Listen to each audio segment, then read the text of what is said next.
अस्सलामुअलैकुम, welcome to operating system course. आज हम डिस्कस करेंगे थ्रेशिंग। थ्रेशिंग जो है वो मोस्ट इम्पॉर्टेंट टॉपिक है ऑपरेटिंग सिस्टम का। थ्रेशिंग जो है वो एक ऐसी कंडीशन है जिसमें सिस्टम हमारा बहुत ज़्यादा टाइम जो है वो स्पेंड करता है स्वैपिंग के अंदर। हम ज़्यादा जो है वो इसके अंदर स्वैपिंग के अंदर लगा देता है सिस्टम, क्योंकि हमारे जो थ्रेशिंग जो है वो डायरेक्टली लिंक करती है multi programming degree of multi programming से। डिग्री ऑफ मल्टी प्रोग्रामिंग में हम क्या करते हैं कि ज़्यादा से ज़्यादा जो हैं वो प्रोसेसेस को लेकर आते हैं मेमोरी के अंदर। ठीक है, तो सीपीयू यूटिलाइजेशन भी इसकी वजह से जो है वो बढ़ जाती है, क्योंकि हमारी रैम जो है वो फाइनाइट है और इसमें जो प्रोसेसेस हैं हम ज़्यादा से ज़्यादा प्रोसेसेस को लेकर आते हैं। तो जब हम ज़्यादा से ज़्यादा प्रोसेसेस को लेकर आएंगे तो प्रोसेसेस को हम डिवाइड कर देते हैं पेजेस के अंदर, और फिर हम जो हैं वो रैम के अंदर अपनी जो मेन मेमोरी है उसके अंदर हम ज़्यादा से ज़्यादा पेजेस को लेकर आते हैं मेन मेमोरी में, और फिर उसको हम जो हैं ज़्यादा से ज़्यादा हमारे प्रोसेस जो हैं वो रैम के अंदर आ सकते हैं। अब इसके अंदर जो प्रॉब्लम आती है वो ये होती है कि फॉर एग्ज़ाम्पल हमारे पेज जो हैं पेज के अंदर हम जो हैं वो पेजेस को लेकर आ रहे हैं मेन मेमोरी के अंदर। तो हम पेज P1 को लेकर आए, प्रोसेस P1 को लेकर आए, प्रोसेस P2 भी आ गया, प्रोसेस P3 आ गया। तो जो प्रॉब्लम आ रही है वो ये है कि P1 का हम सिर्फ एक पेज लेकर आए, और अब सीपीयू जो चाहता है वो चाहता है कि प्रोसेस P1 का जो है मुझे कोई पेज चाहिए, फॉर एग्ज़ाम्पल 4 पेज चाहिए। जब वो उसकी डिमांड करता है तो उसकी डिमांड जब वो करेगा तो वो सीपीयू के उसके अंदर मेमोरी में नहीं होगा, तो फिर क्या करेगा, वो पेज फॉल्ट अकर होगा। जब पेज फॉल्ट अकर होगा तो कंट्रोल ऑपरेटिंग सिस्टम के पास जाता है, तो ऑपरेटिंग सिस्टम जो है वो स्वैपिंग करता है, क्योंकि डिस्क से लेकर आता है मेन मेमोरी में, तो ये क्या होता है, स्वैपिंग होती है। तो ये ज़्यादा टाइम कहाँ लगाएगा, जब वो ज़्यादा नंबर ऑफ़ प्रोसेसेस हमारे मेन मेमोरी में आ जाएंगे, और जब सीपीयू जो है वो ज़्यादा डिमांड करेगा, क्योंकि यूटिलाइजेशन सीपीयू की बढ़ जाएगी, इंक्रीज़ हो जाएगी, तो फिर उसके बाद जो है वो ज़्यादा से ज़्यादा प्रोसेस की डिमांड करता है, तो पेज फॉल्ट ज़्यादा अकर होते हैं। तो इस कंडीशन के अंदर जो ज़्यादा टाइम जो है वो स्विपिंग के अंदर लगा देता है। तो जब पेज फॉल्ट ज़्यादा होंगे और स्विपिंग ज़्यादा होगी तो थ्रेशिंग जो है वो अकर होती है, और इससे क्या होती है, सीपीयू की यूटिलाइजेशन जो है वो डिक्रीज़ होती है।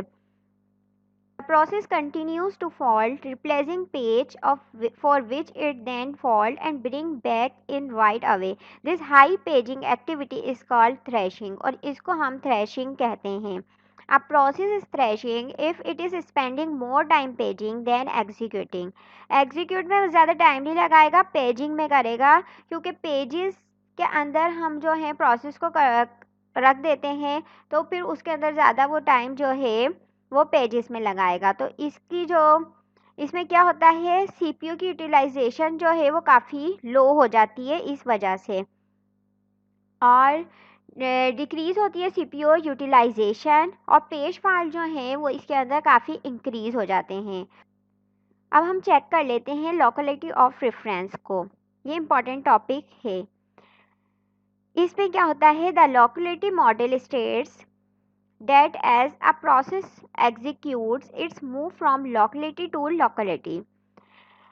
ज़्यादा से ज़्यादा किसी प्रोसेस और प्रोग्राम की लोकेलिटी ये बताती है कि एक टाइम में कितने नंबर ऑफ पेजेस जो हैं वो एक्टिव हैं, वो काम कर रहे हैं सिस्टम के अंदर, मीन के एक फंक्शन से वो मूव कर रहा है दूसरे फंक्शन के ऊपर।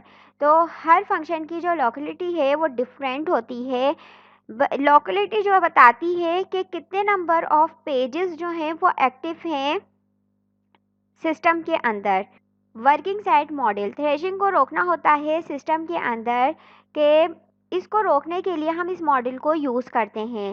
जो डेल्टा है इसको हम कहते हैं working set window, working set window active page कितने हैं टाइम के अंदर वो बताता है ये working set window.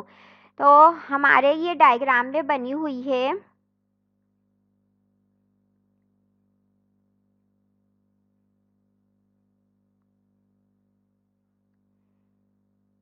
We use a value of delta to be 10 and identify two localities of reference।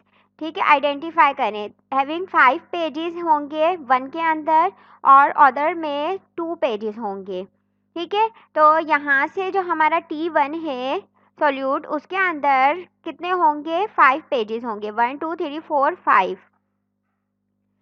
2 इसके अंदर 1 टाइम आया तो हम एक दफ़ा ही लिखेंगे। इसमें 1 जो है वो 2 टाइम आया तो हम इसे एक टाइम ही लिखेंगे।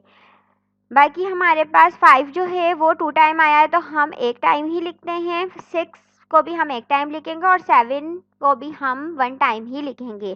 कितनी दफ़ा भी इसके अंदर आए हो लेकिन हम एक टाइम ही लिखते हैं।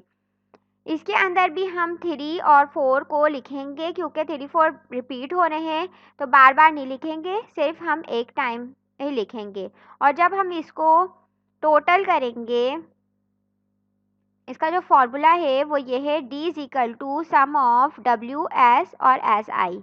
इसका जो फॉर्मूला है वो ये है डेल्टा के। इन दोनों को जब हम सम करेंगे तो डेल्टा की अमाउंट कितनी आई है उसे हम निकालेंगे इससे। थ्रेशिंग को मिनिमाइज करने के लिए डेल्टा की अमाउंट से हम थ्रेशिंग को जो है वो मिनिमाइज करते हैं। ये इम्पॉर्टेंट है। वर्किंग सेट साइज़ जो है वो इसका इम्पॉर्टेंट है क्योंकि साइज़ जो है डेल्टा का हमारा नॉर्मल होना चाहिए, मुनासिब रखना चाहिए। बहुत ज़्यादा कम भी नहीं होना चाहिए और बहुत ज़्यादा बड़ा भी नहीं रखना चाहिए। सेकंड, हमारे पास जो थ्रेशिंग को कंट्रोल करने के लिए मेथड है वो ये है पेज फॉल्ट फ्रीक्वेंसी। ये एक और मेथड है थ्रेशिंग को रोकने के लिए। इसको हम रिप्रेजेंट करते हैं एक ग्राफ के थ्रू। पेज फॉल्ट रेट दिया हुआ है, नंबर ऑफ फ्रेम्स दिए हुए हैं। ठीक है, लोअर बाउंड और अपर बाउंड। लोअर बाउंड में क्या होता है डिक्रीज नंबर ऑफ फ्रेम्स, क्योंकि यहाँ जो है नंबर ऑफ फ्रेम्स जो हैं वो इंक्रीज होते हैं। इस वाले लोअर बाउंड में नंबर ऑफ फ्रेम्स जो हैं वो ज़्यादा होते हैं तो पेज फॉल्ट जो है यहाँ पर वो कम होगा क्योंकि ज़्यादा नंबर ऑफ फ्रेम्स होते हैं तो पेज फॉल्ट क्या होता है कम होता है। तो हम यहाँ पर क्या करेंगे डिक्रीज करेंगे फ्रेम्स को और अपर बाउंड में हम क्या करेंगे इंक्रीज नंबर ऑफ फ्रेम्स, क्योंकि यहाँ पर जो है वो पेज फॉल्ट ज़्यादा हो रहा है और फ्रेम्स जो हैं वो कम है तो इसलिए हम यहाँ पर इंक्रीज करेंगे नंबर ऑफ फ्रेम्स को। तो इस तरीके से इसको हम जो है वो थ्रेशिंग जो है इसको कंट्रोल करते हैं और ये ग्राफ जो है वो इस तरीके से बनता है।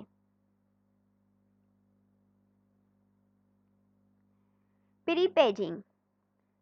प्री पेजिंग एक ऐसा कॉन्सेप्ट है, इसे हम यूज़ करते हैं रिड्यूस करने के लिए नंबर ऑफ पेज फॉल्ट। हम इसके अंदर जो है नंबर ऑफ पेज फॉल्ट को रिड्यूस करते हैं।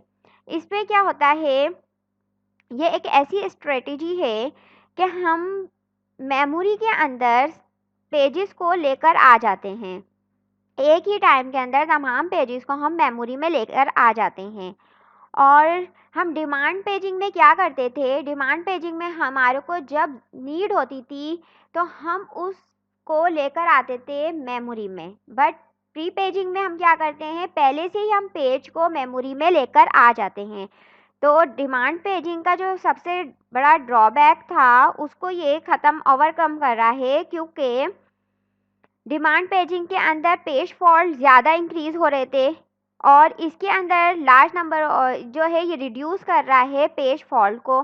तो ये जो कॉन्सेप्ट है वो इम्पॉर्टेंट है और ये क्वेश्चन जो है पेपर के अंदर भी बहुत टाइम जो है वो पूछा जाता है कि प्री पेजिंग को डिफ़ाइन करें। तो उसके पेपर के पॉइंट से भी ये काफ़ी इम्पॉर्टेंट क्वेश्चन है। आज की वीडियो में इतना ही था और अगर वीडियो पसंद आई है तो वीडियो को लाइक कर लीजिए और प्लीज़ सब्सक्राइब माय चैनल। अल्लाह हाफिज़।